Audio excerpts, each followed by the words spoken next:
দেখো এদিকে কৃষ্ণাদি চলে এসছে আর আমিও কৃষ্ণাদির জন্য ওয়েট করছিলাম। তো অনেকদিন পর নাচের ক্লাস যাচ্ছি, যেহেতু বাড়িতে ছিলাম না, তো ওই নিয়ে একটু হাসাহাসি করছি। কৃষ্ণাদির সাথেও অনেকদিন পর দেখা হলো আমার।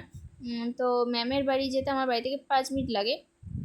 আর এদিকে দেখো সব গ্রামের রাস্তায় বেরিয়ে সবাই একসাথে মিলে গল্প করছে। আর এদিকে দেখো সবাই চলে এসছে, ম্যাম তখনও আসেনি, ওই জন্যই সবাই গল্প করছে এভাবে। ম্যাম এলে তো আর গল্প করা হয় না। আর এদিকে দেখো একজন আমাকে দেখে অবাক হয়ে গেছে যে আমি নাচের ক্লাসে এসেছি, যেহেতু কিছুদিন কামাই হয়েছিল, অনেকদিন যাওয়া হয়নি, ওই জন্যই অবাক হয়ে গেছে। তো আর এদিকে ম্যামও চলে এসছে, নাচের ক্লাস শুরু করে দিয়েছে।